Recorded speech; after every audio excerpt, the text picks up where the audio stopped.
क्योंकि सेंटर में तो हिंदी आने का कोई खास तात्पर्य रह नहीं गया है।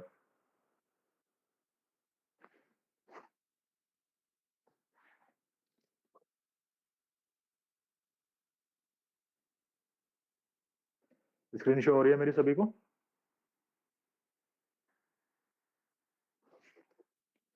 पहले बात कर लेते हैं हिंदी पढ़नी क्यों चाहिए। देखो, पढ़नी तो इसलिए चाहिए कि आपके देश की कार्यकारी भाषा है। राष्ट्रभाषा नहीं है। कुछ लोगों को एक गलतफहमी होती है कि हिंदी देश की राष्ट्रभाषा है। राष्ट्रभाषा नहीं है, राजभाषा है। राजभाषा और राष्ट्रभाषा दोनों में फर्क होता है, वो मैं अभी समझाऊंगा। तो हिंदी हमारे देश की राजभाषा है, ना कि राष्ट्रभाषा। आनी सभी को चाहिए क्योंकि अंग्रेजी के बाद इसी को प्रथम स्थान दिया जाता है। फिलहाल अंग्रेजी को दिया जा रहा है। वो रूल्स रेगुलेशंस मैं आपको आने वाले समय में पढ़ाऊंगा, क्यों दिया जाता है, कैसे दिया जाता है। मैं आप लोगों से अभी फिलहाल ये बात कह सकता हूं कि अगर आप, मैं तकरीबन 10 क्लासेस लूंगा, ठीक है, 10 कक्षाएं में लूंगा। 10 कक्षाओं तक अगर आप टिक जाते हो तो हिंदी में शायद ही आप कभी कोई जो प्रश्न होगा वो गलत करोगे। इतना मैं आपको बता देता हूं। लेकर एक सिपाही के पेपर से और लेकर अपने पीसीएस या फिर सिविल सर्विसेज के पेपर तक, हम पूरा डिटेल में चलेंगे। यूट्यूब पे बहुत सारी वीडियोस हैं, बहुत सारे कोर्सेज हैं ऑलरेडी हिंदी के अवेलेबल। बट यूट्यूब में वन वे इंटरेक्शन होता है, एकाकी संचारण। अभी मुझे आप लोगों से थोड़ा थोड़ा इंग्लिश में बात करनी पड़ेगी, वरना आप समझोगे ही नहीं। क्योंकि हमारे देश का दुर्भाग्य यही है कि ना आपको पूरी अंग्रेजी आती है ना ही पूरी हिंदी। तो जो एकाकी संचारण है वो यूट्यूब के द्वारा होता है, लेकिन आपके जो मन में प्रश्न उठते हैं चीजों को समझते हुए, वो आप किसी से पूछ नहीं पाते। इसीलिए क्लासेस जरूरी हो जाती हैं कि आप यहाँ पे हाथ खड़ा करके मुझसे पूछ सकते हो ये है तो क्या है, कैसे है, क्यों हुआ। ठीक है। तो ना सिर्फ हिंदी, मैं इन 10 क्लासेस में, कुछ ज्यादा भी हो सकती है, कोशिश करूंगा 10 पे निपटा दूं। इन 10 क्लासेस में, इन 10 कक्षाओं में मैं पूरी पूरी कोशिश करूंगा कि आपको भाषा समझा सकूं। ठीक है। कम्युनिकेशन, संचारण, भाषा, इन तीनों चीजों को मैं आप लोगों को समझा सकूं। अगर आपको हिंदी अच्छे से आती है तो आप अंग्रेजी भी अच्छे से सीख पाओगे। अगर अंग्रेजी आती है तो हिंदी सीख पाओगे, लेकिन दोनों ही नहीं आती हैं तो क्लास में ध्यान लगाना। ठीक है।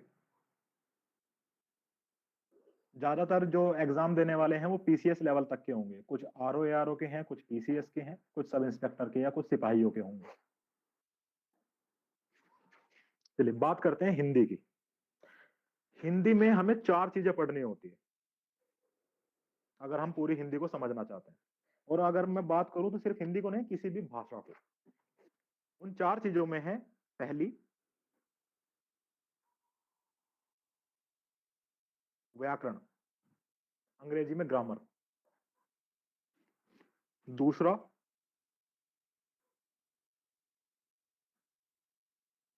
इतिहास, भाषा का इतिहास क्या है, उसका उत्थान कैसे हुआ। तीसरा साहित्य, यानी कि लिटरेचर।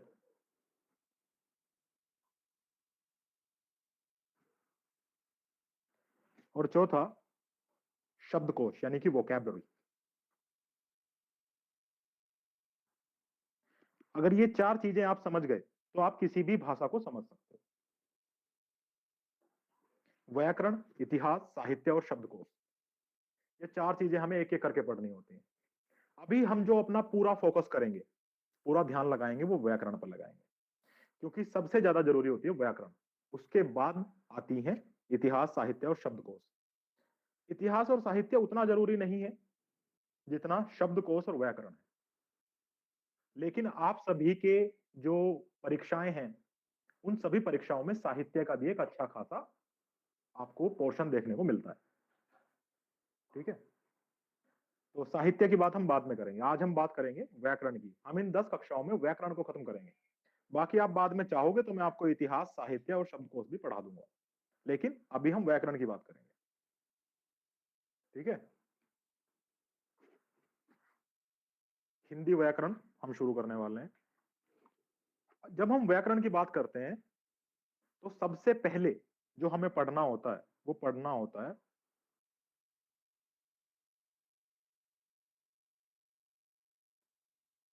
वर्णमाला। आप लोग नोट्स बना सकते हो चाहो तो, नहीं चाहो तो कोई दिक्कत नहीं है, क्योंकि मैं नोट्स ऐसे बनवाऊंगा आप लोगों को, अगर आप बनाओगे जैसे जैसे मैं लिख रहा हूं, अगर वैसे वैसे भी लिखते रहे तो एग्जाम के टाइम पे आपको कभी हिंदी पढ़नी नहीं पड़ेगी। एग्जाम से एक दिन पहले उन नोट्स पे एक बार नजर मारोगे और आपका पूरा रिवीजन ज्यों का त्यों हो जाया करेगा। मैं इस तरीके से आप लोगों को लिखवाऊंगा ये चीजें। वर्णमाला यानी कि वर्णों की माला। माला हम बोलते हैं किसी कंटिन्यूअस चीज को। ठीक है, आपने सुनी है गीतों की माला, फूलों की माला, बीजों की माला। ऐसे ही वर्णों की माला यानी कि जिसमें निरंतर एक के बाद एक वर्ण आते रहें। अगर हमारे पास ऐसे बहुत सारे वर्ण हो जाएंगे तो हम उन्हें बोलेंगे वर्णमाला। वर्णमाला को समझने से पहले समझते हैं वर्ण। वर्ण क्या होता है? तो वर्ण को हिंदी में कहा जाता है, या वर्ण की जो परिभाषा है वो बताती है ध्वनि। वर्ण का मतलब होता है ध्वनि, यानी कि साउंड। यानी कि कोई प्रतीक, कोई चिन्ह जब हम उसका उच्चारण करेंगे तो किस प्रकार की ध्वनि हमारे मुख से उत्पन्न होगी, उसे हम वर्ण बोलेंगे। किस प्रकार की ध्वनि हमारे मुंह से उत्पन्न हो रही है, हमारे मुख से उत्पन्न हो रही है। ये बताओ बाइलिंगुअल चलूं या शुद्ध हिंदी में चल सकता हूं? मुझे दोनों भाषाओं में कोई दिक्कत नहीं है। सर अभी तो बाइलिंगुअल ही सही रहेगा। ठीक है, तो अभी हम बाइलिंगुअल चलते हैं कि वर्ण मतलब साउंड, मतलब ध्वनि, कि हमारे मुंह से किस तरीके का साउंड बनेगा, आएगा जब हम कोई एक प्रतीक या चिन्ह पढ़ेंगे। अब मैं लिख रहा हूं वाह, हमने इसे पढ़ा, हमारे मुख से आवाज आई, साउंड आया, ध्वनि आई, वाह। लेकिन अगर मैं इसे सिर्फ देखूं तो ये एक प्रतीक ही तो है, एक चिन्ह ही तो है ना? ये चिन्ह ही तो है, किसी चीज को प्रदर्शित तो कर रहा है। कि हमारे मुंह से वाह का जो साउंड आएगा उसे हम अगर दर्शाना चाहते हैं तो इस चिन्ह का प्रयोग करेंगे। इसे ही बोलते हैं वर्ण। यानी कि एक ऐसा चिन्ह जो हमारे मुख से उत्पन्न ध्वनि को प्रदर्शित करे, उसे वर्ण बोलते हैं। कोई दिक्कत इस चीज में?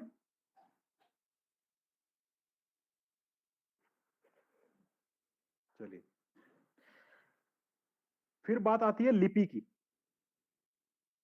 लिपि क्या होता है? तो लिपि उस टेक्निक को कहते हैं जिसमें ये सभी रूल दिए जाएं, जिसमें हम बताएं कि हम अपने मुख से निकलने वाली ध्वनियों को किस प्रकार के चिन्हों से प्रदर्शित करेंगे। जैसे हिंदी की देवनागरी लिपि जिसमें हम अभी लिख रहे हैं, अंग्रेजी की इंग्लिश जो भी आप पढ़ते हो, वो ब्रिटिश इंग्लिश हो सकती है, वो अमेरिकन इंग्लिश हो सकती है, लेकिन सिर्फ ध्वनि हो सकती है। उनकी लिपि तो एक ही है। अरे, ये जो ई का साइन है, ये तो अमेरिकन इंग्लिश में भी, ऑस्ट्रेलियन इंग्लिश में भी, यूके की इंग्लिश में, सब में सेम है। तो उनकी लिपि एक है, लेकिन उनकी ध्वनियों का प्रकार अलग है। तो लिपि होती है जिसमें हम अपनी ध्वनियों के चिन्हों का व्याकरण बनाते हैं। हम एक पूरा रूल रेगुलेट करते हैं कि इस तरीके से हम इन चिन्हों को लिखेंगे अपनी ध्वनियों के, उसे हम लिपि कहते हैं। एक शब्द आता है जब हम लिपि की बात करते हैं, लिप्यांतरण। आप लोगों ने ट्रांसलेशन सुना है? ट्रांसलेशन का मतलब क्या होता है? अनुवाद। ऐसे ही अनुवाद की जगह एक लिप्यांतरण भी होता है।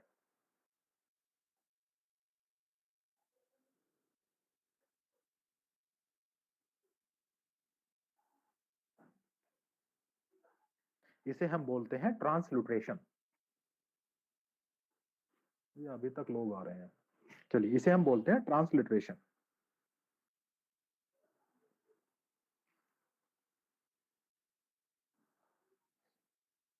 अगर हम आजकल के फैशन के दौर की बात करें, जिसमें आप व्हाट्सएप, फेसबुक, सोशल मीडिया का प्रयोग करते हैं, एसएमएस का प्रयोग करते हैं, तो इसमें हम क्या करते हैं कि हमारे मुख से या हमारे दिमाग से जो हम चिन्ह उत्पन्न करना चाहते हैं, वो असल में होता तो हिंदी में, पर हम उसे लिखने के लिए अंग्रेजी लिपि का प्रयोग करते हैं। जैसे हम लिखते हैं कैसे हो,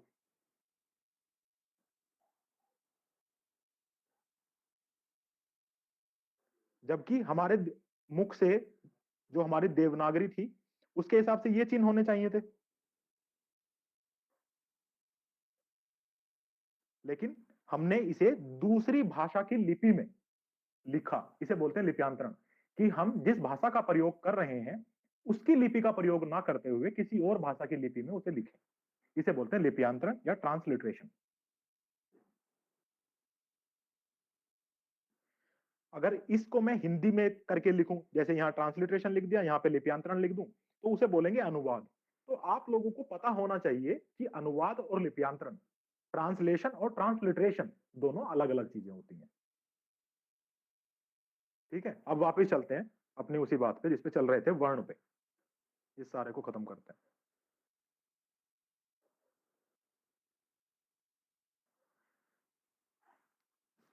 तो हम इसे वर्ण कहें या ध्वनि कहें, बात एक ही है। 2016 के Uttar Pradesh police sub inspector में क्वेश्चन आया था कि वर्ण का अर्थ क्या होता है, तो उसमें ऑप्शन दिया था उन्होंने ध्वनि, और उसे ही सही माना था।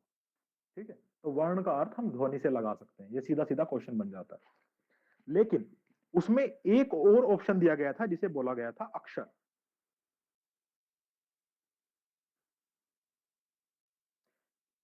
कुछ हिंदीवादियों ने इसे भी सही माना था, लेकिन असल में ये सही होता नहीं है। क्यों नहीं होता है? क्योंकि अक्षर का जब हम विच्छेद करते हैं तो हमारे पास आता है अक्षर। शर का मतलब होता है विनाशी, या जिसका विनाश हो सके।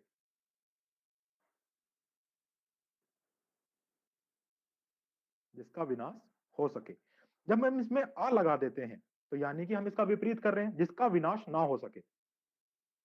इसमें आ लगाने से इसका मतलब होता है जिसका विनाश ना हो सके। तो अक्षर यानी कि जिसका विनाश ना हो सके, यानी कि इसका मतलब भी क्या हो जाता है? ध्वनि। आप लोगों ने अपने भौतिक विज्ञान में पढ़ा है कि ऊर्जा ना उत्पन्न की जा सकती है और ना ही नष्ट की जा सकती है, और ध्वनि ऊर्जा होती है, उसे नष्ट नहीं किया जा सकता। तो अक्षर का अर्थ भी ध्वनि ही होता है, कि उसे नष्ट नहीं किया जा सकता। लेकिन इनमें एक थोड़ा सा फर्क आता है जब हम इसकी डिटेल में जाते हैं, जब हम इसकी थोड़ी गहराई में जाके इसे पढ़ते हैं, तो हमें पता चलता है कि वर्ण और अक्षर दोनों थोड़े थोड़े अलग होते हैं। अक्षर क्या होता है? वर्णों से मिलकर भी बन सकता है, लेकिन वर्ण सबसे छोटी इकाई होगा, वो किसी चीज से मिलकर नहीं बनता, कभी नहीं बनता। अक्षर मिलकर बन सकता है। कैसे? अगर हम इसमें बात करें, इसमें आ जो है एक वर्ण है। आ, हमारे मुंह से एक ध्वनि आ रही है, आ, ये एक वर्ण हो गया। रा, इसमें भी एक ध्वनि आ रही है, इस ये भी एक वर्ण हो गया। बट हम बात करते हैं शा की। तो शा जो होता है वो मिलकर बनता है का, शा। और ये जो शा होता है ये भी मिलकर बनता है किससे? शा, आ। तो ये जो अक्षर बना है, ये कई वर्णों से मिलकर बना है, लेकिन ये खुद में एक अक्षर है, वर्ण नहीं है, अक्षर है। तो इसमें थोड़ा सा फर्क होता है कि अक्षर वर्णों से मिलकर भी बन सकते हैं और उनसे बिना मिले भी, लेकिन वर्ण हमेशा वर्ण ही रहेगा। वर्ण सबसे छोटी इकाई हिंदी में माना जाता है।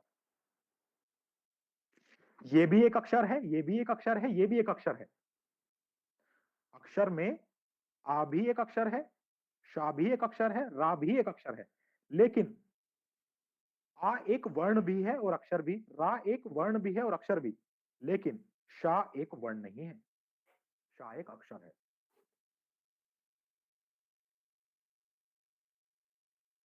समझे? आगे आगे चीजें थोड़ी थोड़ी थोड़ी क्लियर और हो जाएंगी। अभी ये चीज मैं आपको समझाता हूं, थोड़ी और समझ में आएगी, इसको क्लियर कर देते हैं।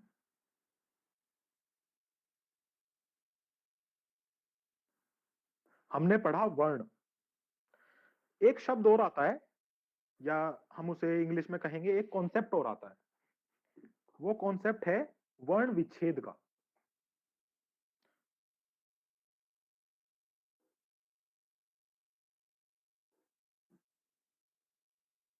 वर्ण विच्छेद, आप लोगों ने संधि विच्छेद सुना है, समास विच्छेद सुना है, लेकिन वर्ण विच्छेद आपने नहीं सुना है। वर्ण विच्छेद होता है, अगर हम बात करें जो मैंने अभी अक्षर शब्द के साथ में किया था, कि अक्षर लिखा, उसमें आ, शा और रा को अलग अलग किया, ये इसका पहला स्टेप हुआ। दूसरे में शा को का और शा में तोड़ा, तीसरे में शा और आ में तोड़ा। तो इसका पूरा जो हमारे पास वर्ण विच्छेद आएगा वो ये आएगा।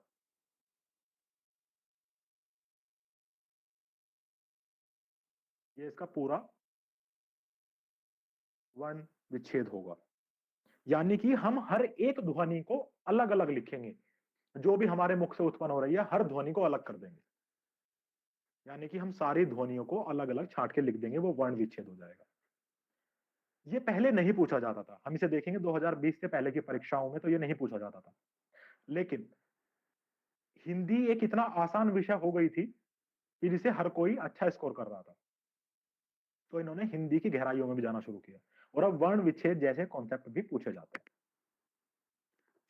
ठीक है, अब बात करते हैं, एक शब्द ले लेते हैं, कोई भी शब्द आप लेना चाहोगे, कोई भी एक शब्द मुझे बता दो, जो भी आप लेना चाहो उसका एक शब्द का वर्ण विच्छेद करते हैं, बोल दो कोई भी, कोई शब्द, इतना आसान शब्द रहा ना। आशीर्वाद।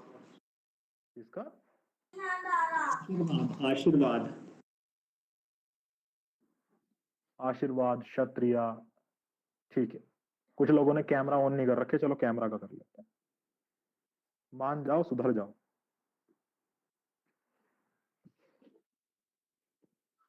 इसकी हर एक ध्वनि को अलग करते हैं। पहली ध्वनि है का, ये थोड़ी और चीजें अभी समझ में आएंगी धीरे धीरे। फिर ध्वनि है मात्राओं की,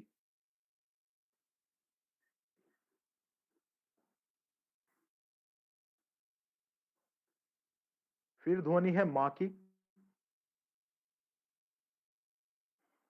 फिर ध्वनि है रा की।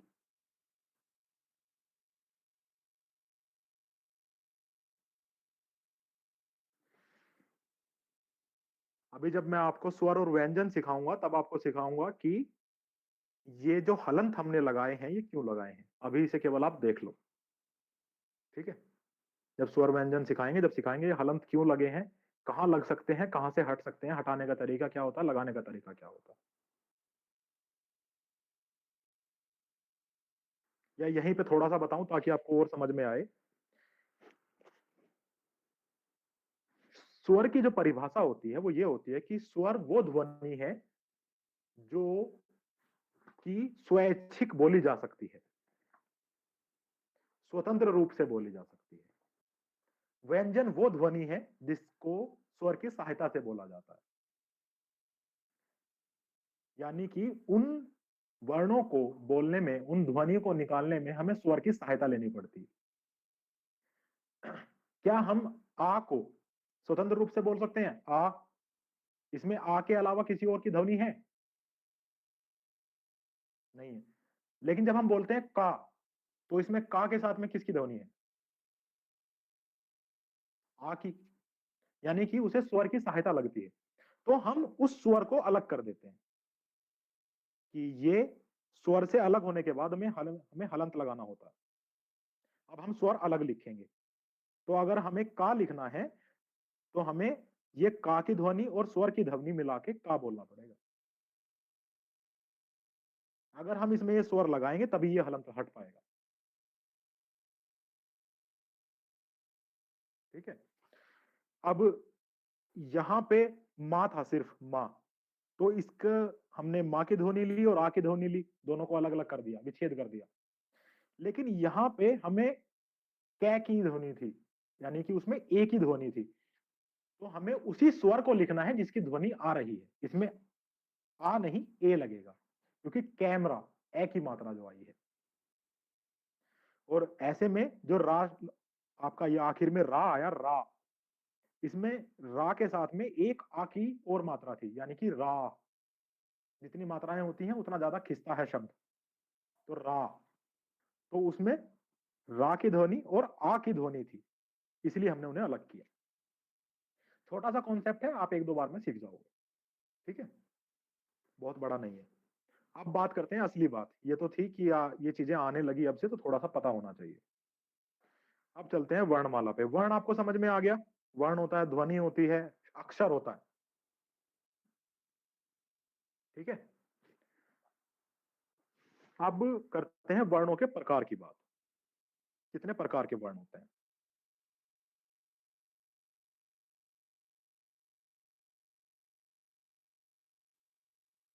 वर्ण के प्रकार, तो वर्ण हमारे दो प्रकार के होते हैं। फिर कहां चले गए, यहीं रहे। तो वर्ण हमारे होते हैं दो प्रकार के, एक होते हैं स्वर, दूसरे होते हैं व्यंजन, ठीक है। मेजरली दो तरह के होते हैं, लेकिन हम पूरा डिटेल में चल रहे हैं तो एक तीसरा प्रकार और होता है, उसे हम बोलते हैं अयोगवाह।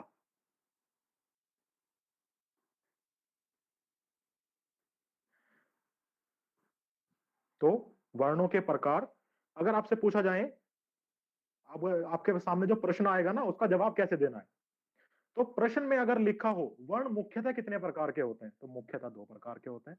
और पूछा जाए कि वर्णों के कुल प्रकार कितने हैं, तो तीन है। तो कुल और मुख्य में हमेशा ध्यान रखना है, ये हर एक कॉन्सेप्ट में आएगा, हर एक में, हर बार चीजें बदल जाएंगी। मुख्य प्रकार अलग होंगे, कुल प्रकार अलग होंगे, तो आपको हमेशा प्रश्न में देखना है कि मुख्य प्रकार पूछे गए हैं या कुल प्रकार पूछे गए हैं, ठीक है। तो मुख्य प्रकार दो होते हैं, स्वर और व्यंजन। स्वर की परिभाषा होती है वो वर्ण जिसका उच्चारण, उच्चारण मतलब बोलना, स्वतंत्र रूप से किया जा सके।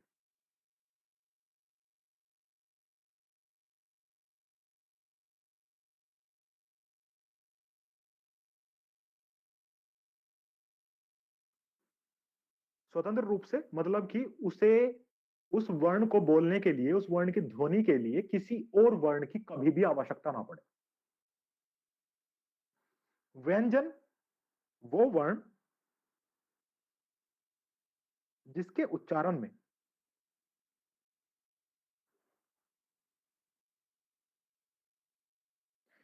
किसी स्वर की सहायता लेनी पड़े।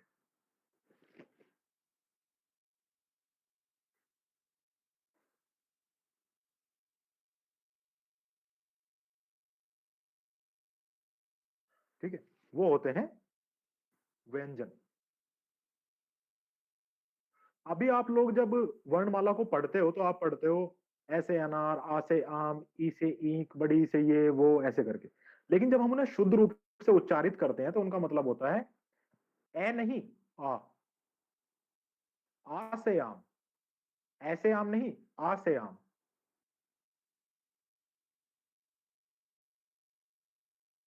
तो हमें इन मात्राओं का हमेशा ध्यान रखना होगा। अयोग वह केवल आपको बोल के छोड़ देने, बता देता हूं, लिख लो काम आ जाए तो। अयोग वह, अयोग वह दो प्रकार के होते हैं, अंकी बिंदी और ये दो अयोग वह होते हैं। इसे हम बोलते हैं अनुस्वर और इसे हम बोलते हैं विसर्ग।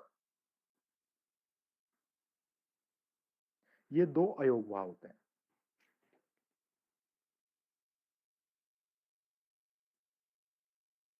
ठीक है, ये दो अयोग भाव होते हैं।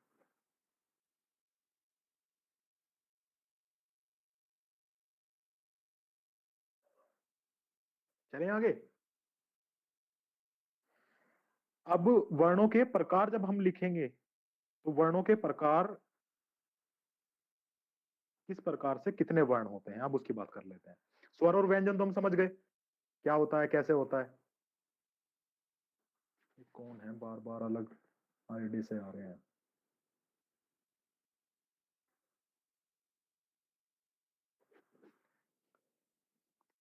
चलिए, तो वर्णों के कितने प्रकार होते हैं, कितने प्रकार से हम वर्णों को पहचान सकते हैं। तो वर्ण हम पहला लिखेंगे उच्चारण के आधार पर। उच्चारण के आधार पर, उच्चारण के आधार पर हमारे पास कुल मिलाकर 45 वर्ण होते हैं, जिसमें से 10 स्वर और 35 व्यंजन होते हैं। उच्चारण के आधार पर, बोलने के आधार पर। लेकिन लेखन के आधार पर जब हम लिखते हैं लिपि में, लेखन के आधार पर हमारे पास 52 वर्ण होते हैं, 52, जिसमें 11 स्वर, 33 व्यंजन, 4 संयुक्त व्यंजन,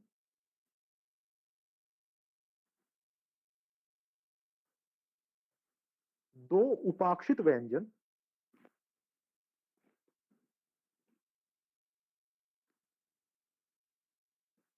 और 2 अयोगवाह होते हैं। ठीक है, ये लेखन के आधार पर होता है। यानी कि व्याकरण ज्यादा कहां लगती है, लिखने में। बोलने में तो इंसान कुछ ही बोल के निकल जाए, व्याकरण देखी जाती है लिखने में। तो लेखन के आधार पर हमारे पास 52 वर्ण होते हैं, जिसमें 11 स्वर, 33 व्यंजन, 4 संयुक्त व्यंजन, 2 उत्पक्षित व्यंजन और 2 अयोगवाह होते हैं।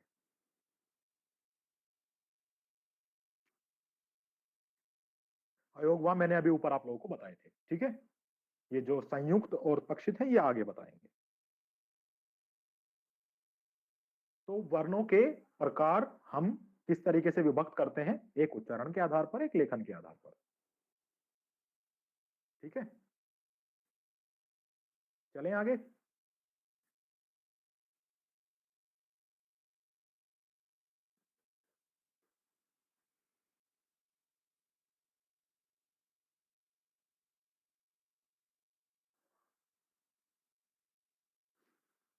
अब हम बात करेंगे स्वर की। पहले स्वर खत्म करेंगे, उसके बाद व्यंजन पे जाएंगे। स्वर हमने बात की कि लेखन के आधार पर कितने होते हैं, 11। यानी कि वो ध्वनियां जो हम स्वतंत्र रूप से बोल सकते हैं, जिनका उच्चारण स्वतंत्र रूप से कर सकते हैं, और ऐसे हैं आ, आ, ई, ई, उ, ऊ, र, ए, ए, औ, औ। तो 1 2 3 4 5 6 7 8 9 10 11, ये लेखन के आधार पर होते हैं। अब जब हम बात करेंगे उच्चारण के आधार पे, तो उच्चारण के आधार पे ये जो रा है, इसे हम रा ही बोलेंगे, रा ऋषि वाला रा। अगर हम इसे उच्चारित करेंगे तो ये व्यंजन बन जाएगा, कौन सा, ये वाला रा, है ना। जब इसे बोलेंगे तो रा बोलेंगे, ध्वनि इसकी आएगी, इसकी तो नहीं आएगी। तो ये उच्चारण के आधार पर गायब हो जाता है, ये लेखन के आधार पर ही आता है। तो अगर आपसे पूछा जाए कि इनमें से कौन सा स्वर लेखन के आधार पर ही स्वर है, तो वही ये वाला होता है, सिर्फ रा, रा ऋषि वाला रा। समझे? अभी आप लोगों को पता चलेगा कि हिंदी कितनी साइंटिफिक भाषा है, कितनी वैज्ञानिक भाषा है। शायद ही पूरे विश्व की कोई और भाषा इतनी ज्यादा वैज्ञानिक और साइंटिफिक है।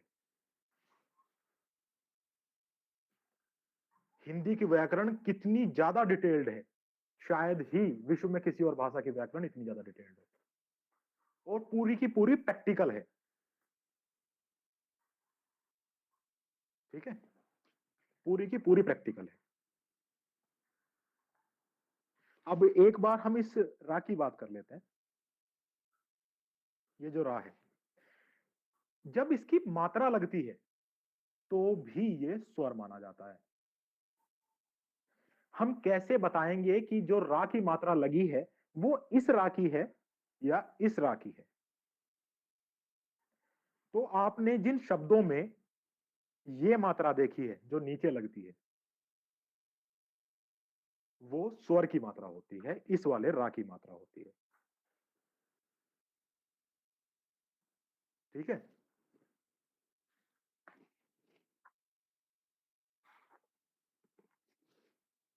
जैसे आपने शब्द देखा है कृपा, तो ये जो रा की मात्रा लगी ये स्वर है। आपने शब्द देखा कृष्ण, ये जो रा की मात्रा है ये स्वर है। लेकिन जहां पर भी आपको ये मात्रा दिखाई दे या आपको ये मात्रा दिखाई दे, ये इस रा की मात्रा होती है और व्यंजन में आती है। जैसे कि हम सीधी बात करें, मात्रा की बात कर रहे हैं तो मात्रा ही लिख देते हैं, मात्रा। तो आपको ये मात्रा दिखाई दे रही है,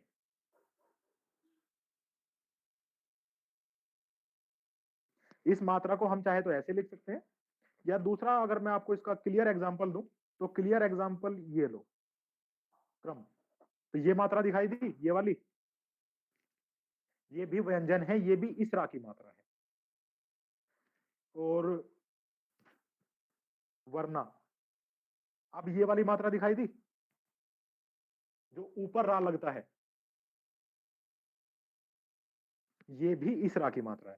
तो सिर्फ ये नीचे, ये जो मात्रा लगती है शब्दों के नीचे, कृपा, ये जो ये नीचे, केवल ये स्वर है और ये इस रा ऋषि के मात्रा की होती है, इस वर्ण की मात्रा ये है। समझ गए? तो इनमें डिफरेंशिएट ऐसे करना है आने वाले टाइम पे, इनमें इस तरीके से डिफरेंशिएट होगा। चलिए, तो अब आप समझ गए, ये होते हैं स्वर अ, आ, ई, उ, ऋषि, ए, ओ। जितनी ज्यादा मात्राएं होंगी शब्दों का उच्चारण उतनी ही देर तक होगा। समझे? जितनी ज्यादा मात्राएं होंगी शब्दों का उच्चारण उतनी ही देर तक होगा। चलिए, तो अभी ये तो था, स्वरों के प्रकार की बात हम कर रहे हैं, स्वर के प्रकार। तो हमने देख लिए पहले प्रकार, लेखन के आधार पर हमने देख लिया। ठीक है, उच्चारण या अर्थ के आधार पर देख लिया, ये दोनों देख लिए। अब बात करते हैं उत्पत्ति के आधार पे।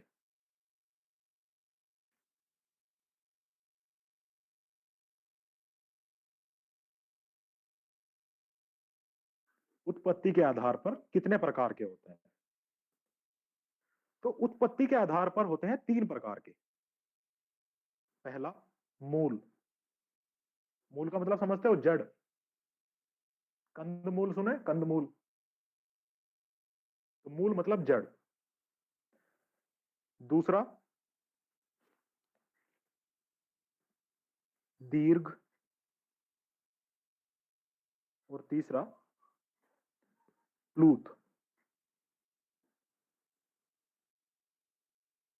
ये 3 प्रकार के स्वर होते हैं। मूल को और क्या कहा जाता है? मूल को और कहा जाता है लघु।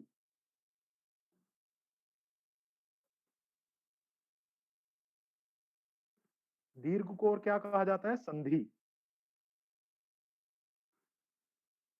मूल को और क्या कहा जाता है? हश्व। और दीर्घ को और क्या कहा जाता है? गुरु। अभी ये चीजें बिल्कुल क्लियर हो जाएंगी, याद करने की, रटने की जरूरत नहीं है, समझ लेना बस जो बोल रहा हूं। मूल मतलब जड़, लघु मतलब छोटा, हश्व मतलब नगण्य, छोटा, सबसे छोटा। यानी कि वो स्वर जिसे किसी स्वर की सहायता भी ना लगे बोलने में,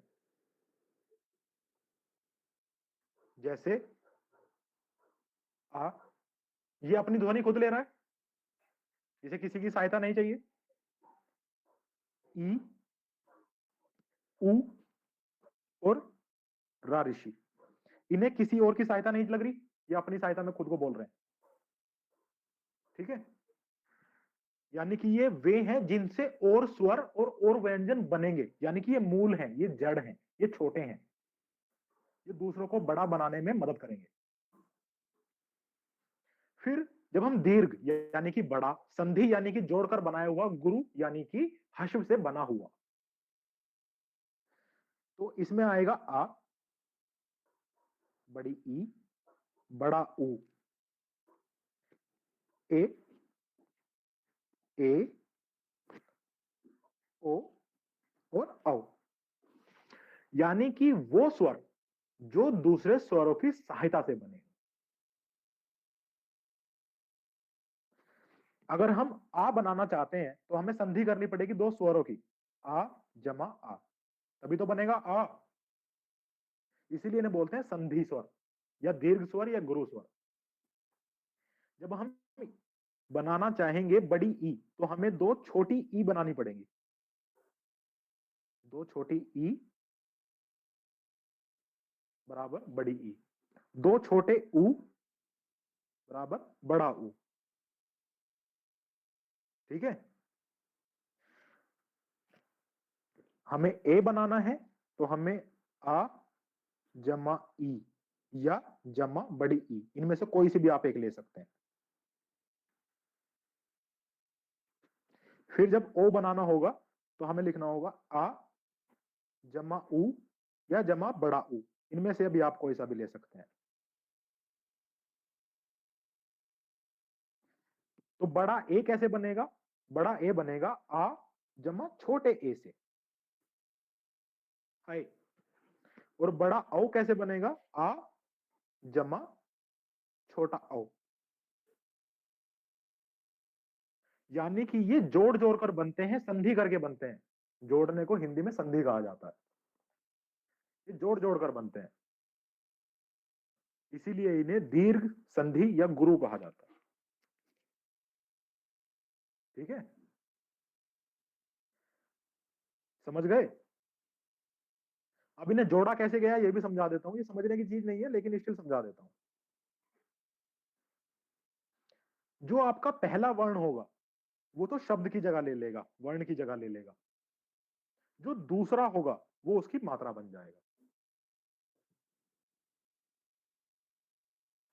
ये पहला ई ऐसे ही रहा, दूसरा जो ई था वो ई की मात्रा बन गया। जो पहला ऊ था वो ऊ रहा, दूसरा ऊ की मात्रा बन गया। समझ गए? पहला आ ही रहा, दूसरा आ की मात्रा बन गया, तो इसीलिए इन्हें संधि कहा जाता है। यहां तक कोई दिक्कत हो तो बताओ, दोबारा बताएंगे, क्लियर होना चाहिए बिल्कुल। सर ए में तो फिर ए आया ना, ए थोड़ी आया। मतलब सर ये ऊ और प्लस ऊ तो बड़ा ऊ बन गया। नहीं, हम इनकी बात कर रहे हैं जो कि हम मूल से बना रहे हैं, जो कि हम मूल से बना रहे हैं, हम उनकी बात कर रहे हैं बस। सर इसके नीचे वाला। अरे यही तो बता रहा हूं, उसके नीचे वाले संयुक्त स्वर में है, अभी हम की बात कर रहे हैं जो आ ई उ और ऋषि से हैं। ये संयुक्त स्वर है, ये जो बाकी चार है ना जो आपको दिखाई दे रहे हैं, ये संयुक्त स्वर है। इन्हें दूसरे नाम से जाना जाता है, इन्हें हम बोलेंगे सजातीय स्वर। और इन्हें हम बोलेंगे संयुक्त स्वर।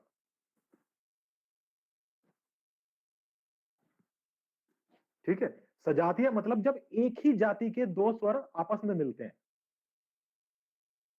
यानी आ ई उ। ये सजातीय हैं, उनकी एक जैसी जाति है, इंटरकास्ट नहीं है उनका।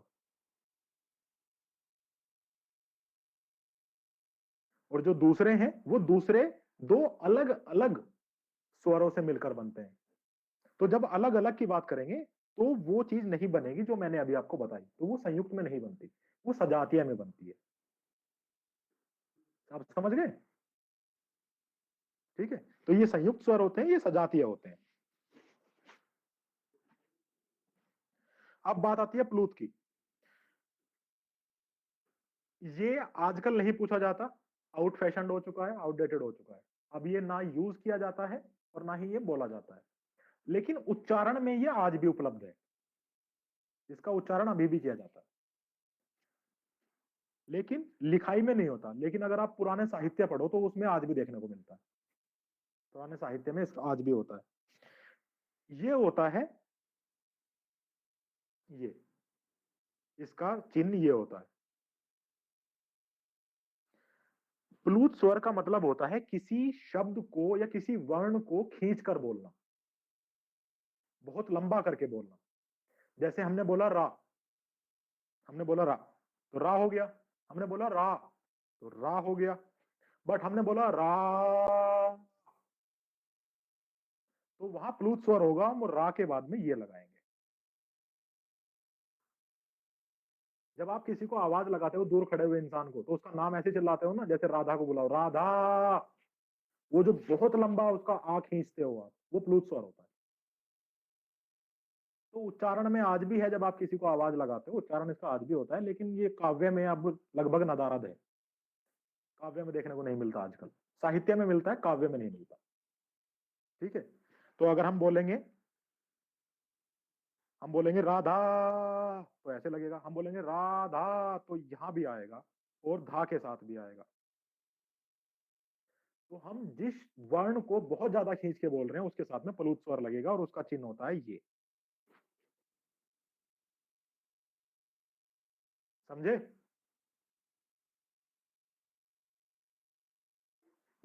चलिए, तो यहां तक समझ में आया। तो उत्पत्ति के आधार पर भी आप समझ गए कि उत्पत्ति का आधार मतलब कि ये बने कैसे। आपने देख लिया सजातीय, संयुक्त, मूल, दीर्घ सब देख लिया कि ये बने कैसे। अब इनका अगला जो टाइप है वो आता है जिह्वा के आधार पर। जिह्वा जिसे हम आजकल बोलते हैं जीभ, टंग, जो कुछ लोगों की बहुत लंबी होती है, के आधार पर बहुत बोलते हैं कुछ लोग, कीबोर्ड वॉरियर्स।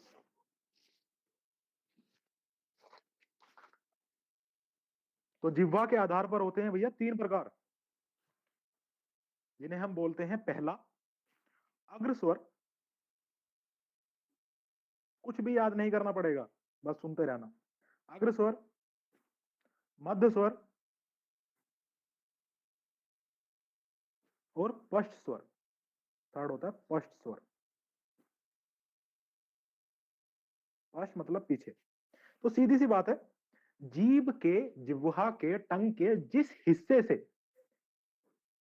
वो वर्ण बोला जा रहा है, वो स्वर बोला जा रहा है, उसी के आधार पर उन्हें नाम दे दिया गया है।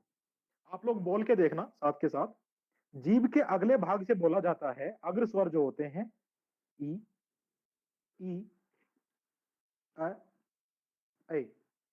आप बोल के देख लो, आपको पता चलेगा जीभ का कौन सा हिस्सा आपका काम कर रहा है। बोल के देख लो, माइक बंद करके बोलना प्लीज, मुझे सुनने का कोई शौक नहीं है।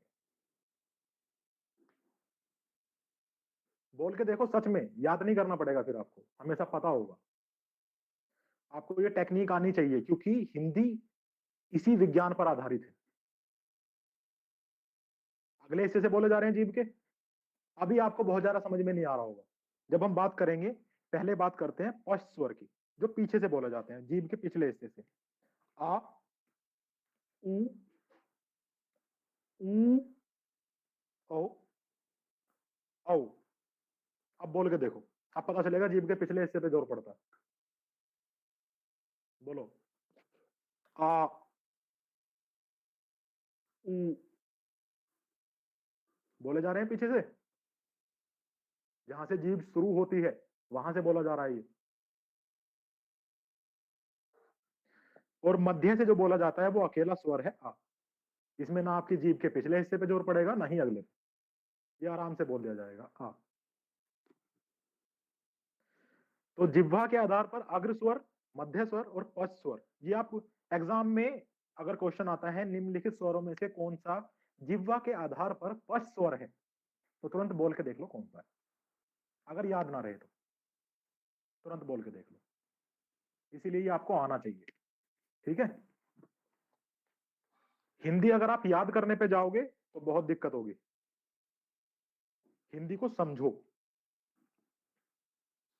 अभी बहुत सारे प्रकार बचे हैं। अब अगला प्रकार है मुखाकृति के आधार पर स्वर। मुखाकृति के आधार पर ये होते हैं 4 प्रकार। मुखाकृति यानी कि मुंह के खुलने की शेप, आकार, मुंह किस आकार में आपका खुलता है जब आप बोलते हो। तो इसमें पहला आता है संवृत, संवृत स्वर। फिर आता है अर्ध संवृत,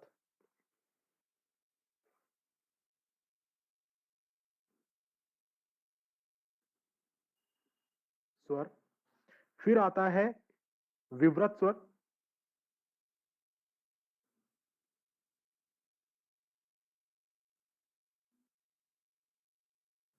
और फिर आता है अर्ध विवृत स्वर।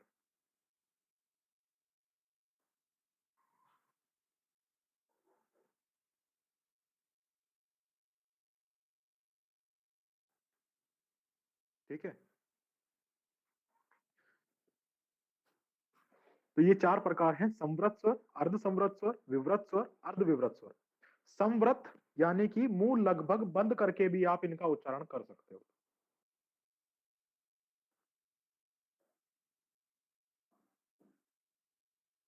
आप इन स्वरों का उच्चारण लगभग मुंह बंद करके भी कर सकते हो। इसमें है ई, ई, उ, ऊ। तो आप लगभग मुंह बंद करके भी इनका उच्चारण कर सकते हो, करके देख लो। ई, ई, उ, मतलब मुंह बहुत ज्यादा खुलेगा ही नहीं आपका, लगभग बंद से काम चल जाएगा। कर पा रहे हो? अगला है मुंह बहुत थोड़ा सा खुलना, यानी कि अर्ध संवृत, कि खुल तो रहा है लेकिन बहुत थोड़ा सा। ओ, ए, ट्राई करके देख लो, बहुत पहले से ज्यादा खुलेगा लेकिन अभी भी बहुत नहीं खुलेगा। ठीक है, ट्राई करके देख लो। ओ, ए। मुंह लगभग आधा खुल जाना, यानी कि अर्ध विवृत, मुंह लगभग आधा खुल जाना। आ, ए, ओ, अंग।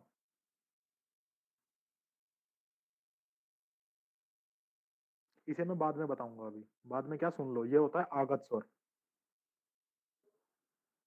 आगत स्वर, आगत मतलब जिसे हमने किसी और भाषा से उधार लिया हो। आगत यानी कि हमने किसी और भाषा से उसे ले आए। तो ये जो स्वर है ये हमने लिया है अंग्रेजी से, अंग्रेजी से। इसका प्रयोग आप लोग देखते हो डॉक्टर, मास्टर, ये जो यहाँ पे लगता है देखते हो, ये आगत स्वर है, हमने अंग्रेजी से लिया है।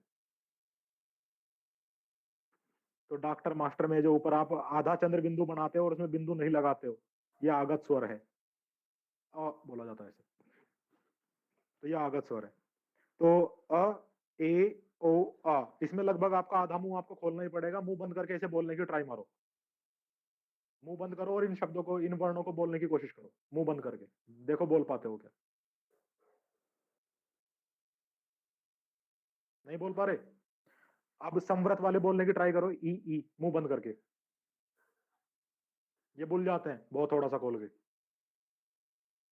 चलो, विवृत जिसमें मुंह पूरा खोलना पड़ेगा, डॉक्टर क्या बोलता है, बेटे आ करो, बोलो आ।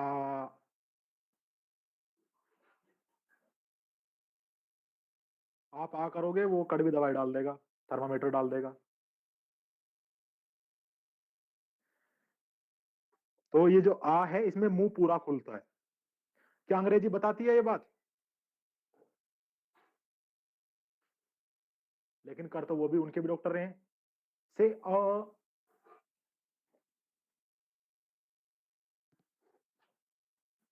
तो ठीक है भैया, समझे यहां तक?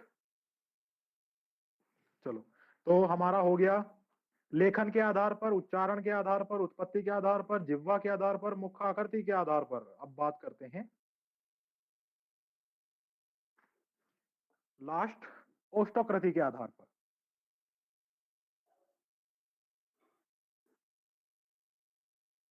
जिन्हें हम होठ बोलते हैं, असल में वो ओष्ठ होते हैं, यानी होठों के आधार पर। ये होते हैं दो प्रकार के, एक व्रतमुखी, एक होता है अर्धव्रतमुखी।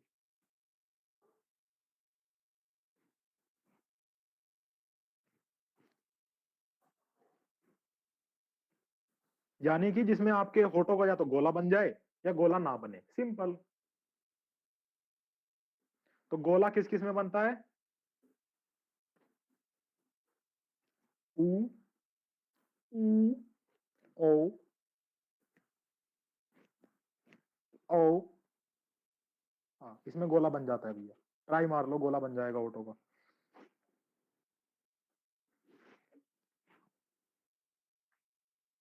सर टाइप का नाम क्या है? व्रतमुखी का लिखा है। व्रतमुखी और अर्धव्रतमुखी। व्रत मतलब गोला,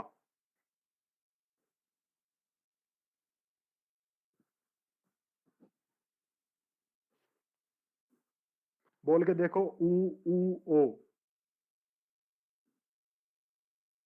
बन जाता है होठों का व्रत। अब अर्धव्रतमुखी में है आ, ई, ई, ए। इन्हें बोलोगे तो होठों का गोला नहीं बनेगा।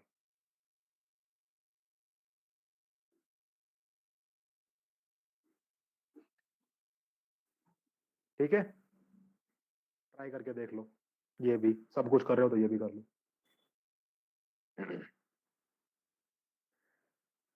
हमारे जो वैद हुआ करते थे ना, वो जीभ की और मुंह की प्रॉब्लम केवल इसी से बता देते थे कि वो क्या बात कर सकता है और क्या नहीं कर सकता।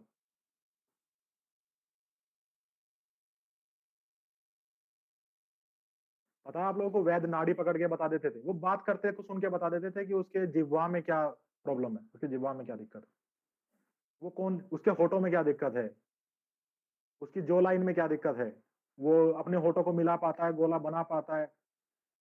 वो केवल उसकी भाषा को सुन के बता देते थे। तो देखो कि हिंदी कितनी वैज्ञानिक भाषा है। और अभी तो आगे आगे देखो, तो यहां तक हो गया आपका, ये स्वरों के इतने ही प्रकार थे। तो स्वर खत्म हो गए। अब बताओ आगे चलें या आज यहीं पे खत्म करें? चलो आगे सर। जितना लीजिए। क्या बोल रहे हो? कोई एक बोलो यार। सर आगे चलिए। आगे चलें, चलिए मजा आ ठीक रहा है। सर बहुत। हाँ सर। चलिए, मजा आ रहा है, चलिए बहुत अच्छी बात है। अब बात करेंगे व्यंजन की। हम आज ही खत्म कर देंगे आपकी वर्णमाला, एक क्लास में एक टॉपिक पूरा खत्म। बात करेंगे व्यंजन की। तो वो मैंने बता दिया कि वो वर्ण जिन्हें स्वरों की सहायता से बोला जाए वो व्यंजन कहलाते हैं। तो उसके अलावा भी जो कुछ है वो सब क्या है? व्यंजन है, स्वरों के अलावा। तो इसे हम बांटते हैं ग्रुप्स में। तो हम लिखेंगे का वर्ग, वर्ग मतलब ग्रुप, का वर्ग, चा वर्ग, ता वर्ग, ता वर्ग, पा वर्ग। इसे याद करने के लिए आप शब्द याद कर लें, कचट तप। ये वर्ग हैं, ग्रुप्स हैं। ठीक है, यहां पे मैं लिख देता हूं वर्ग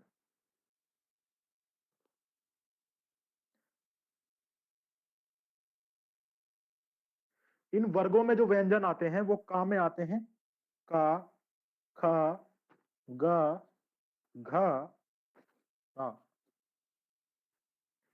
चा में चा, छ, जा, झा, ण, टा, ठा, ड, ढ, अण, त, थ, द, ध, न, प, फ, ब, भ, म। ये इनके वर्ग हैं। तो का वर्ग में का, खा, गा, घ, घ, चा, छा, जा, जा, झा, टा, ठा, डा, डा, ना, ता, था, दा, दा, ना, पा, फा, बा, भा, मा।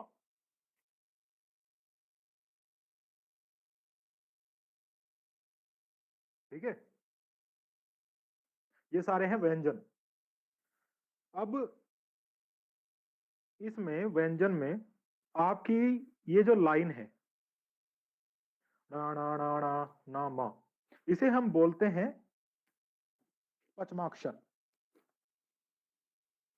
पचमाक्षर दिमाग लगाने की जरूरत नहीं है, पंचम अक्षर, ये ग्रुप का पांचवा अक्षर है। 1 2 3 4 5, ठीक है, ये पंचमा अक्षर है, पांचवा अक्षर है। इसे हम बोलते हैं नासिकाक्षर। नासिका यानी कि नाक, कि इन्हें आप नाक की सहायता के बिना नहीं बोल सकते, इनका उच्चारण नाक की सहायता के बिना नहीं होता। इमेज में सुना है, तो ये बोल जाना जाना मुमकिन नहीं, सुना? कहते हैं नाक से गाता है, तो ये जो अणा का साउंड आता है ये नाक से आता है। गाना होना चाहिए था तुझे भूल जाना जाना मुमकिन नहीं, लेकिन रेशमिया साहब गाते हैं तुझे भूल जाना जाना मुमकिन नहीं। हरियाणवी भाषा में जो एक अणा का एक योग है वही है यहाँ पे। तो ये नासिका अक्षर है, इसे नाक की जरूरत पड़ती है। ठीक है, इन सबको बोलते हैं वर्ग व्यंजन, क्योंकि ये वर्ग में है। ऐसे 5, ऐसे 5, इन्हें बोलते हैं वर्ग व्यंजन, इस पूरे ग्रुप को। 5 ऐसे 5 ऐसे, टोटल 25। ये आपका हो गया 1 2 3 4 5, 1 2 3 4 5। समझ गए? ये होते हैं वर्ग व्यंजन, या हम इन्हें एक और नाम से जानते हैं, स्पर्श व्यंजन। अभी इसका मतलब क्या है वो आगे पता चलेगा, बहुत ही कमाल की चीज है स्पर्श व्यंजन। अब इसमें मैंने आप लोगों को एक शब्द और बताया था, उत्पक्षित व्यंजन, जब मैंने आप लोगों को कहा था लेखन के आधार पर, है ना, उत्पक्षित व्यंजन। कुछ इसे उपक्षित बोलते हैं, कुछ इसे उत्पक्षित बोलते हैं, आप इसे कैसे भी बोलें। तो उसमें था 2 मैंने बताए थे, एक होता है दा, पीला कर लो वापस से,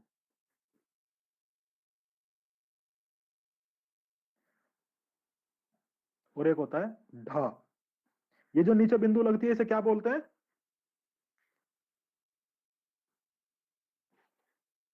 पता है आप लोगों को?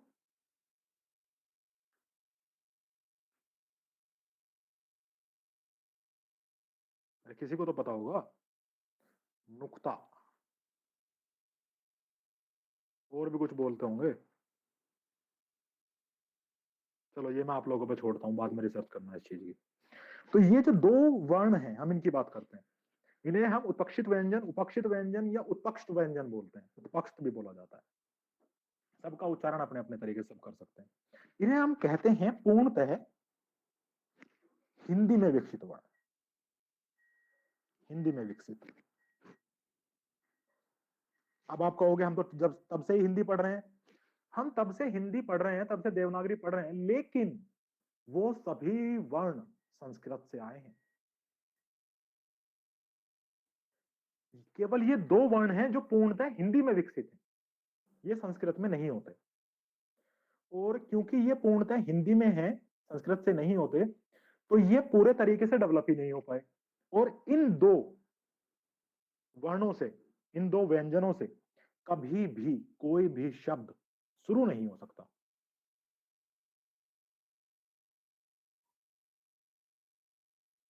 ये उच्चारण में एक थोड़ा भारीपन देते हैं। जैसे मैं लिखूंगा लडना, तो ये हो गया लडना। अगर मैं इसमें ये बिंदी लगाऊं तो अभी होगा लडना। ये भारीपन देते हैं, इनसे कभी कुछ शुरू नहीं होता। बस इतना ही इनके बारे में, जिससे ज्यादा ज्ञान की इससे जरूरत भी नहीं है। ठीक है, तो वर्ग व्यंजन ये है, उत्पक्ष व्यंजन ये है। अब बात करते हैं इनमें और क्या बच गया। इनमें बच गया या, रा, ला और वा। ये बच गए चार। तो ये जो या और वा है, इसे हम कहते हैं अर्धस्वर। अर्धस्वर मतलब इन्हें स्वरों के स्थान पे भी यूज किया जा सकता है, इस्तेमाल किया जा सकता है, प्रयोग किया जा सकता है स्वरों के स्थान पर। ठीक है, जैसे एक शब्द मैं आपको कहूं कौवा, यानी कौवा, जिसे हम कहते हैं आजकल की भाषा में कौवा, शुद्ध हिंदी में होता है कौवा।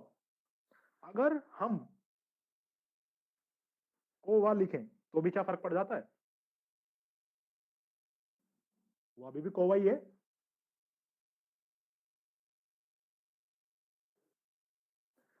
इन्हें अर्धस्वर, या फिर अगर मैं, आप लोगों ने हिंदी में पढ़ा होगा, कहीं पे लिखा होता है महिलाएं,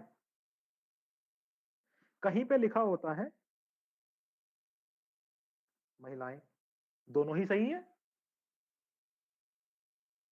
अरे गलत तो कोई सा भी नहीं है। तो या और वा, इन्हें अर्ध स्वर बोला जाता है और इन्हें स्वरों के स्थान पर प्रयोग किया जा सकता है। फिर से कैमरा बंद हो गया, कुछ लोग सुधर जाओ यार। ठीक है, तो ये हो गए अर्ध स्वर जिन्हें स्वरों के स्थान पर प्रयोग किया जा सकता है। अब बचे रा और ला। ये यहां से मिटा देता हूं ताकि ऊपर लिख सके। रा और ला, इन्हें हम बोलते हैं, रा को बोलते हैं लुंठित वर्ण,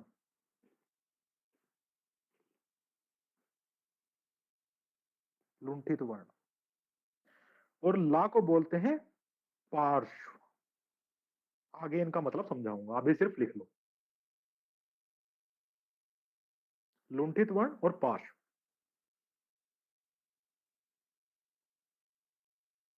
क्लियर?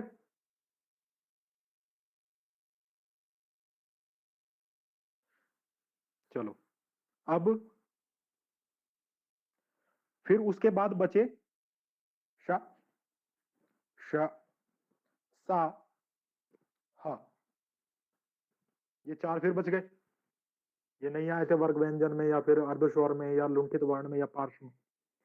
इन्हें हम बोलते हैं ऊष्मीय व्यंजन, ऊष्मीय व्यंजन या फिर संघर्षी व्यंजन।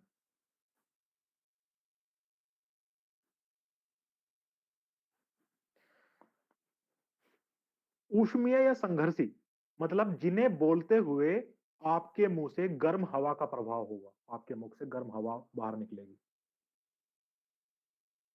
आप रोक ही नहीं सकते। बोल के देख लो, आगे मुंह के आगे हाथ लगाओ और बोल के देखो, आपके मुंह से गर्म हवा का प्रवाह होगा। इसीलिए इन्हें संघर्षी बोला जाता है कि आपकी जिह्वा और आपकी जो नासिका है उनमें संघर्ष होता है इन्हें बोलते हुए, और उसी से गर्म हवा का प्रवाह आता है। ऊष्मा कहां उत्पन्न होगी? जहां संघर्ष होगा। तो इन्हें संघर्षी या फिर ऊष्म व्यंजन बोला जाता है। इन्हें बोलते हुए गर्म प्रवाह होती है हवा। आगे अभी दोबारा से आएगी ये चीज। सर बोल के सर देख। हाँ जी सर। ये मतलब संघर्ष किसमें होता है, जीवा और वो छोड़ दो, जिस चीज में होता है ये सोचो कि संघर्ष होता है, बस लड़ाई होती है। आपके अंदर से संघर्ष चल रहा है, आपको यही समझ नहीं आ रहा सीएपीएफ ऐसी करना है या स्टेट पुलिस। चलिए आगे चलते हैं। तो श,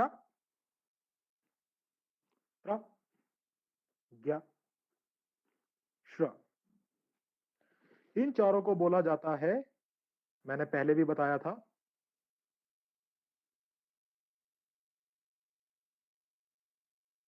संयुक्त व्यंजन। यानी कि ये दो व्यंजनों से ही मिलके बन रहे हैं।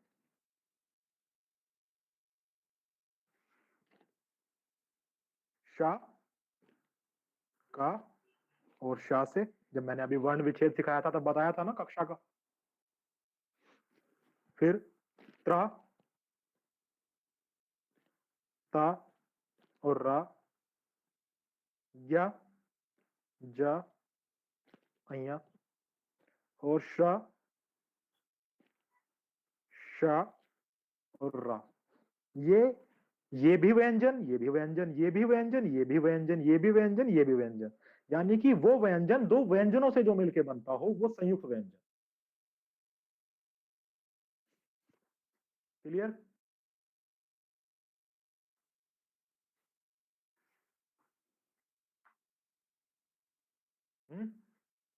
चलिए बहुत अच्छी बात। अब एक और व्यंजन का टाइप बचा, वो होता है आगत। जैसे आगत स्वर था ऐसे ही आगत व्यंजन भी होता है। यानी कि वो जो हमारी भाषा से नहीं है, हमने किसी भाषा से उधार लिए हैं। ये बहुत सारे होते हैं, सीखने की कोई जरूरत नहीं है। एग्जाम्पल स्वर में मैंने बताया था, व्यंजन में भी एक बता देता हूं। फारसी, फारसी जो भाषा है या अरबी भाषा है, उनसे हमने लिया है नुक्ता। ठीक है, जिसकी अभी बात हो रही थी, नुक्ता। हम इसे किसी के भी नीचे लगा देते हैं उसका भारीपन बढ़ाने के लिए।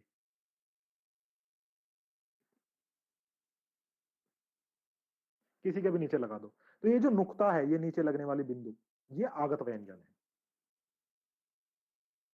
ऐसे बहुत सारी भाषाओं से बहुत सारे लिए गए हैं। ठीक, तो ये होते हैं संयुक्त। समझे?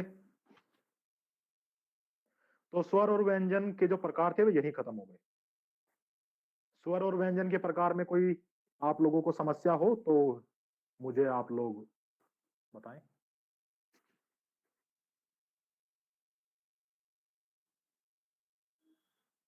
नहीं है? बहुत अच्छी बात है। चलिए अब स्वर हमने समझ लिए, व्यंजन हमने समझ लिए। अब वापस से आते हैं, समझते हैं वर्ण को। हमने स्वरों के प्रकार देख लिए, वर्ण के देख लिए। आप वर्णों के वर्गीकरण को देखते हैं कि वर्णों का वर्गीकरण कैसे किया जाता है। वर्णों का वर्गीकरण,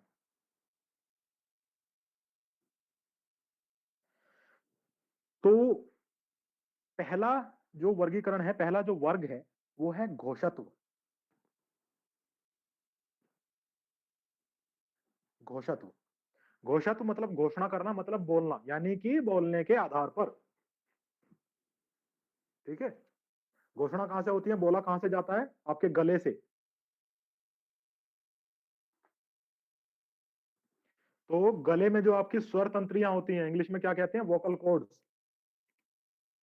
स्वर तंत्रियां, उनमें जितना कंपन होता है उसके आधार पर, स्वर तंत्री, घोषत्व के आधार पर हम लिखेंगे स्वर तंत्रियों के कंपन के आधार पर।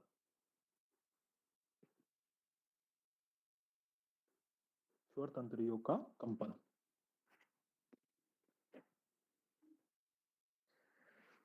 तो इसमें क्या वर्ग हो सकता है कि ज्यादा कंपन या कम कंपन, है ना? ये दो ही तो हो सकते हैं।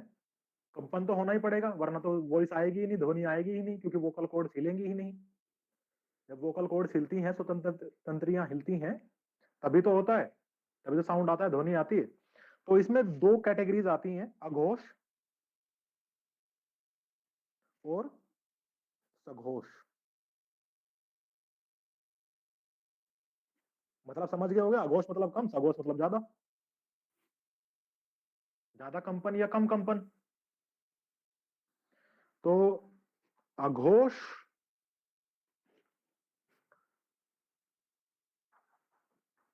और सघोष। अघोष होते हैं 13, सघोष होते हैं 31।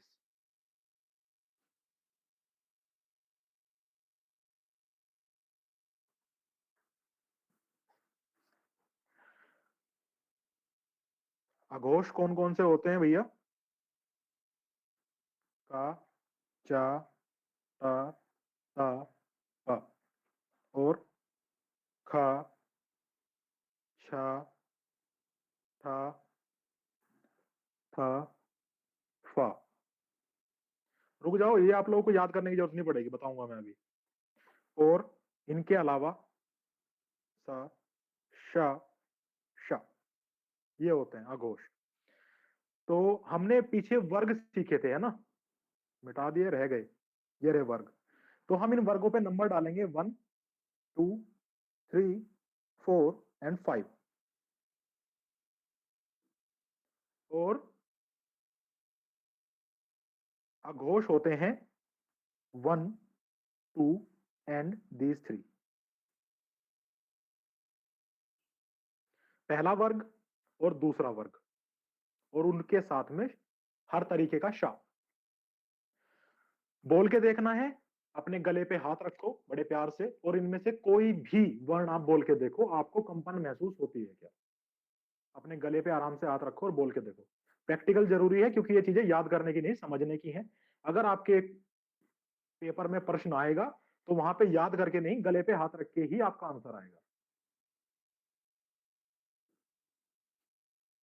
ठीक है, अब सघोष की बात करते हैं, अंतर जब समझ में आएगा। सघोष में आता है कौन सा? तीसरा, चौथा और पांचवा ग्रुप, पांचवा वर्ग।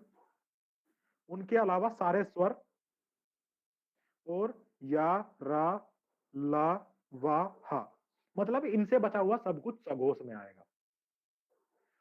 अब इनमें से आप कुछ भी बोल के देखो, दोनों में से एक एक बार, तो पता चलेगा कि गले में सच में कंपन होती है, एक में कम एक में ज्यादा।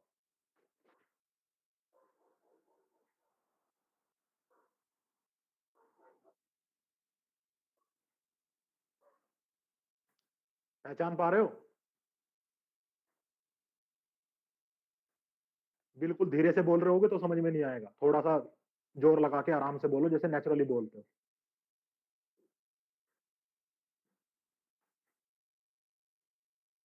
आ रही है समझ में कि गला सही में वाइब्रेट करता है, स्वर तंत्रियां कंपन करती हैं।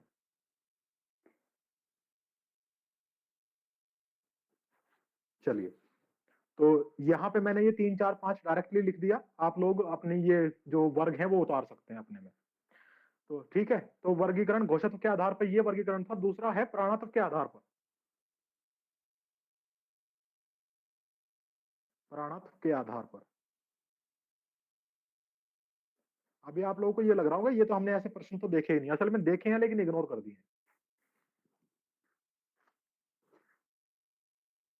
प्राणत्व के आधार पर, तो हमारे वेदों में या हमारी हिंदी में या हमारे संस्कृत में प्राण किसको कहा गया है?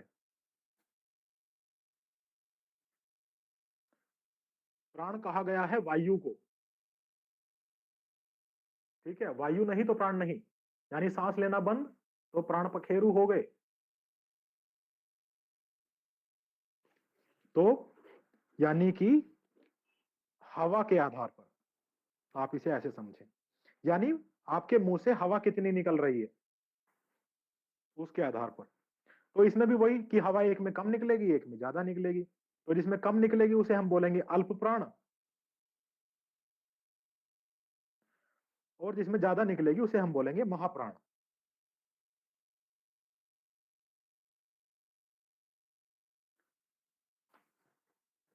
अल्प प्राण में वर्ग नंबर 1, वर्ग नंबर 2, वर्ग नंबर 5, या, रा, ला, वा और सारे स्वर।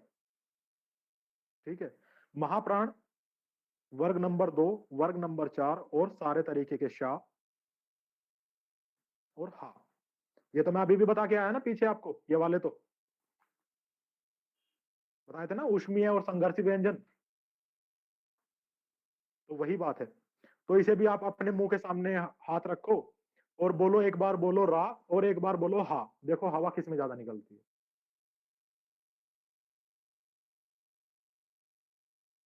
पूरा मुंह खोल के आराम से बोलो ऐसे, हा।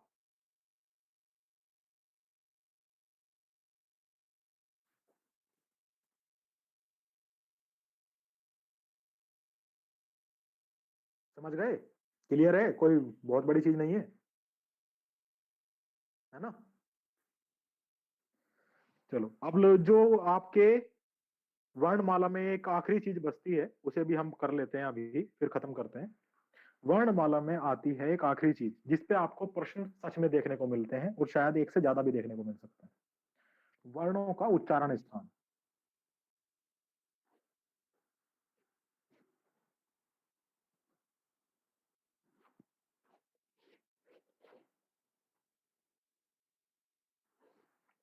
वर्णों का उच्चारण स्थान ये होते हैं मुख्यतः 5 प्रकार के।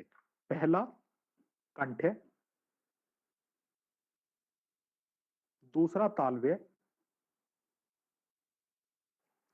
तीसरा मूर्धन्य, चौथा दंतव्य, पांचवा ओष्ठ। ये मुख्य प्रकार होते हैं ओष्ठ। समझने के लिए नीचे से ऊपर की तरफ चलो, अपने गले पे हाथ रखो।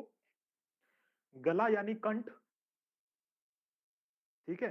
तो वो वर्ण जो आप अपने कंठ से बोलते हो, जिनका उच्चारण आपके कंठ से होता है, वो कंठ है। उसके ऊपर उंगली रखो और अपनी ठुड्डी के नीचे यहां होता है तालु, तालवे, ठीक है?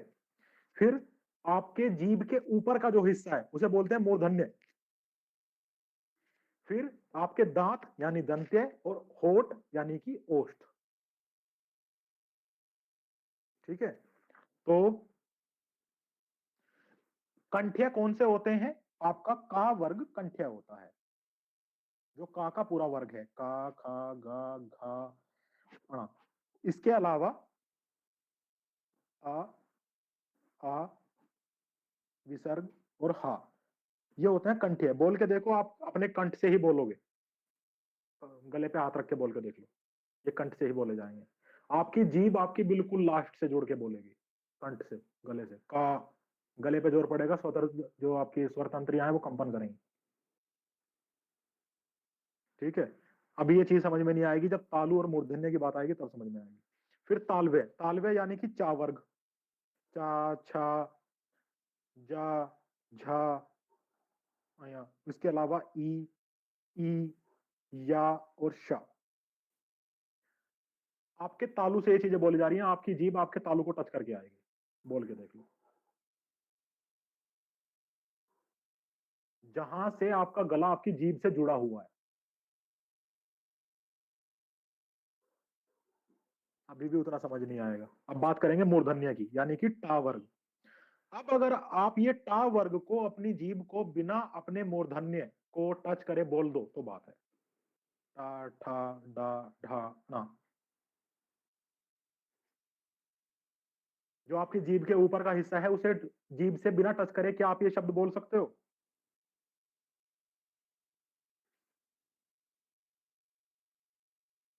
बोलो टा, बिना ऊपर का टच नहीं होना चाहिए। जीभ घूमेगी, उल्टा रोटेट करेगी और ऊपर टच करके आएगी।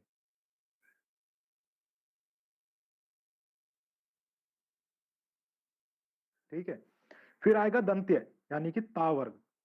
ता ठा डा ढा, नहीं सॉरी, ये तो ता वाला है ना। ता था धा ना, ठीक है? ता था धा ना, तो ये हो जाएगा, और साथ में ये वाला सा। आपकी जीभ आपके दांतों को टच करेगी ही करेगी, रोक के दिखा दो।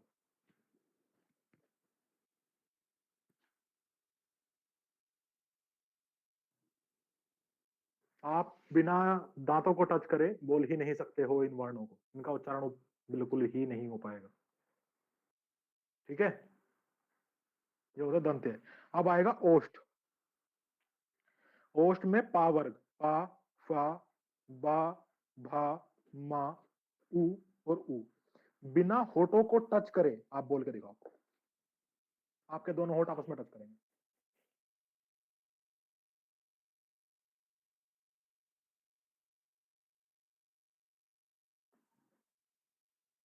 तो ये वर्णों का उच्चारण स्थान है, ये सीखना होता है, रटना नहीं होता। आप वहां पे बोल के देख लोगे कि मैं हाँ कहाँ से बोला जा रहा है, ठीक है ये आंसर है।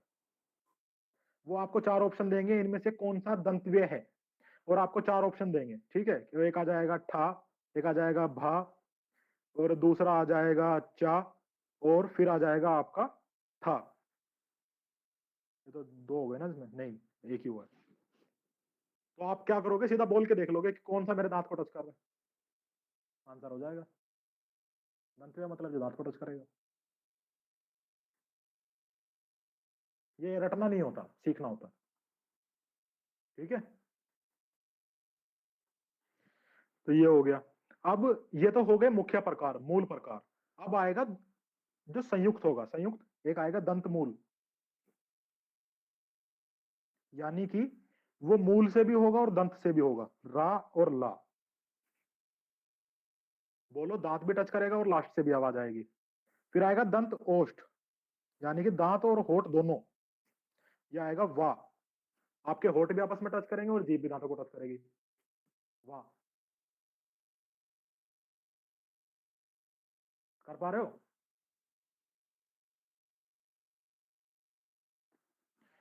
फिर ओष्ठ और कंठ, यानी कि होठ और गला। इसमें आएगा ओ, ओ और आगत स्वर ओ। एक आएगा कंठ एंड तालु, कंठ और तालु, तालव्य यानी कि, तो ए एंड ए। क्लियर है, बोल के देखते रहो साथ के साथ। क्लियर है।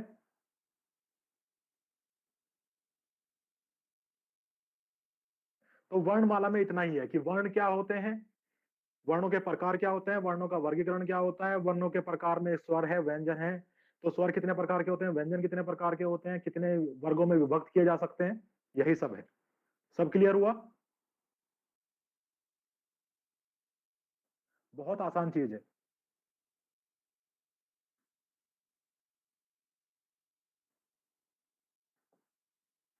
तो वर्णमाला में इतना ही।